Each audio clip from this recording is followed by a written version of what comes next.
Бастаған кезде клиентті қаяқтан таптыңыздар? Мысалы 2013-тен бері қазір осы аралықта бір 12 жыл деген, былай қарасам біраз уақыт болғанмен, бизнесте сіздің жеткен жетістігіңізге ол бір қысқа уақытта үлкен осындай неге табысқа жетіп отырса, сіздің сондай жетістікке жетуіңізге қандай бір ерекшелігіңіз болды? Дұрыс айтасыз, енді ерекшелік болу керек. Әсіресе кәсіпке келген кезде бір ерекшелік, фишка, конкурентное преимущество дейді оны кәсіпте. Ол болмаса, онда оны кәсіпті жасаудың да қажеті жоқ. Ең басында кәсіпті бастар алдында сол конкурентное преимущество, фишканы бір артықшылықты анықтап ал деген бір сондай бір кеңес бар.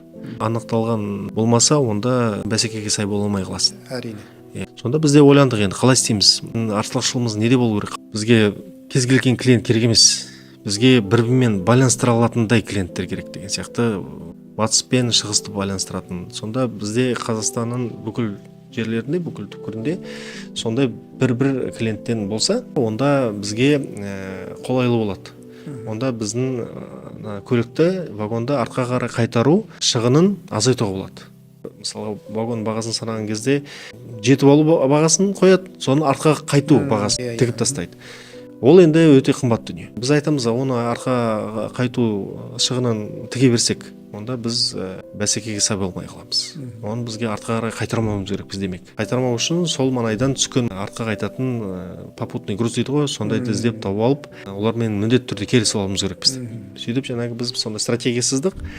Қазақстанның шет-шеттерінде қандай мекемелер бар, бізге бір конкретно сондай бір нақты бір мақсат пайда болды. Осы мекемемен осындай контрактқа отырып алуымыз керекпіз. Өйткені маған ол ана клиентке қолайлы баға беріп, сол жақты тендерді ұтып алуға көмектеседі деген сияқты. Сөйтіп жаңағы бізге кез келген клиенттерді іздей берген орнына біз нақты өзімізге керегін сызбап, пайдалы ұсыныспен барып, сөйлесіп, келісіп, түсіндіріп, дәлелдеп, соның бәрін реттеп алғаннан кейін, бізде бүкіл комплекс бәрі жиналғаннан кейін, мысалы паш етіп, сол кезде ғана бір табыстар болып, сол кезде ғана бәсекеге сай болып, сол кезде ғана компанияның өскенін байқадық.